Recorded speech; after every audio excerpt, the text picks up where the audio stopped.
Welcome to Cooking and Contemplating the Concept of Li within Ru's religion and philosophy with me.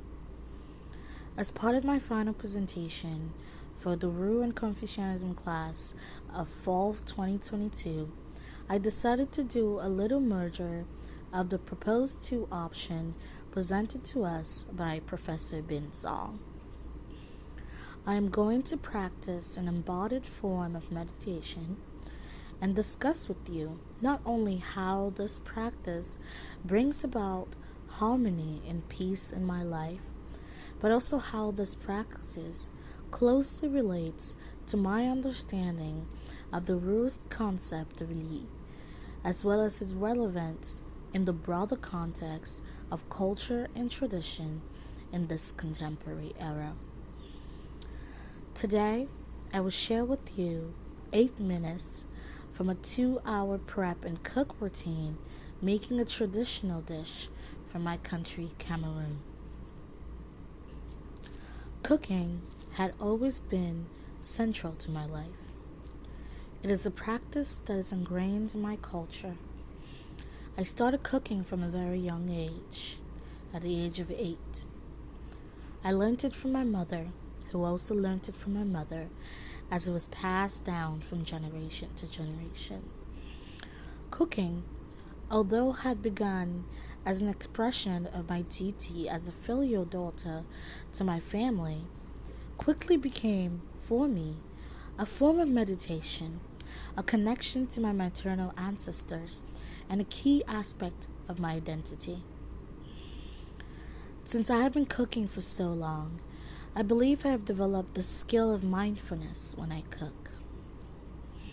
Mindful cooking has always presented the opportunity for me to anchor my mind and focus attention on the senses, tuning them into the sights, sounds, smells, and textures of the culinary task at hand.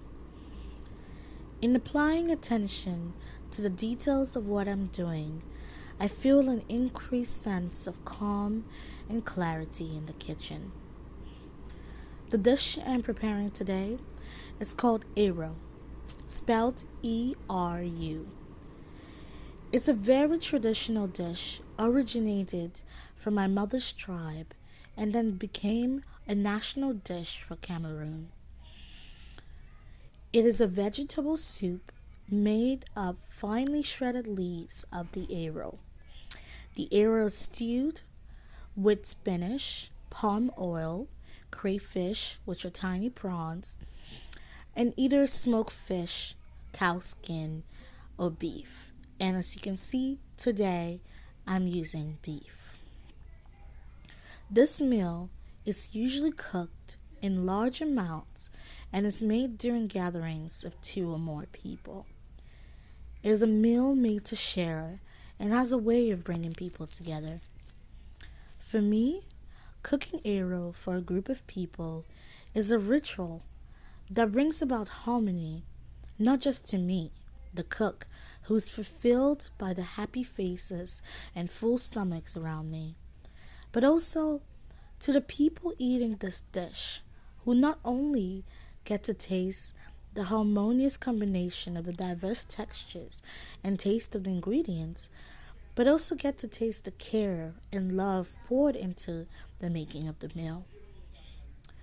I believe by cooking this dish for my roommates in a time of celebration after our finals and performing a ritual, a concept perfectly encapsulated by the Ruist word Li.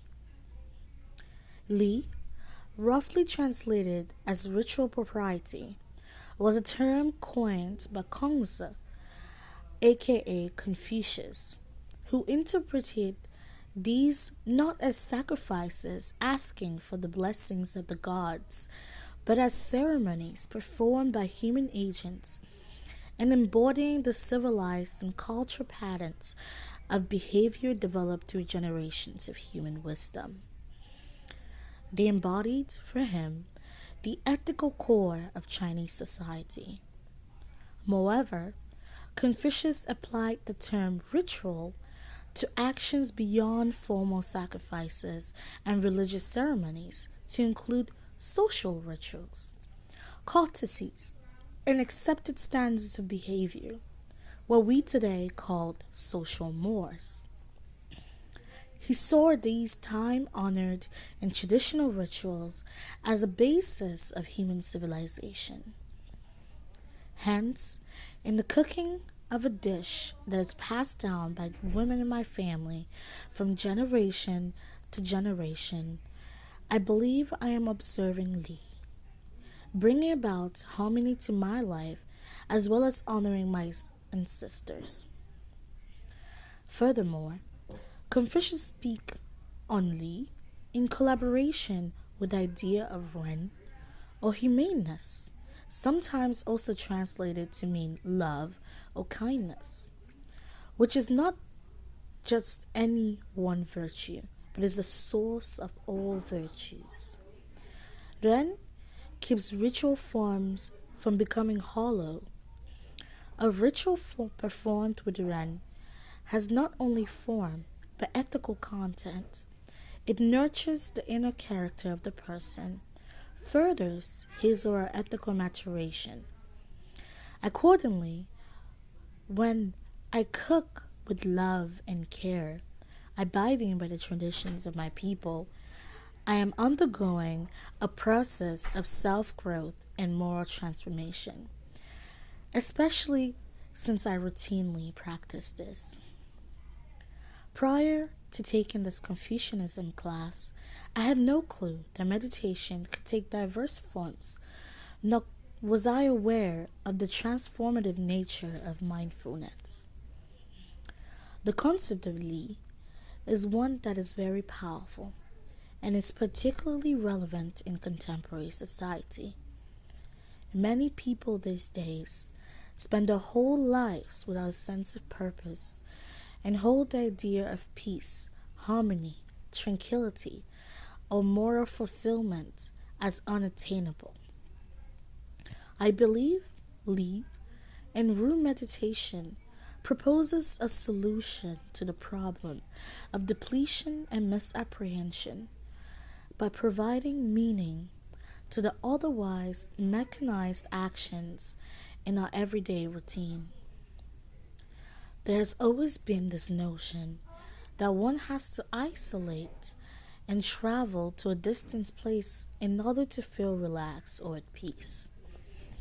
Embodying meditation, as well as performing social rituals, some activities containing both, provide us with proper tools to manage stress and practice mindfulness, putting us on a track towards moral excellence and in the end achieve harmony and overall peace.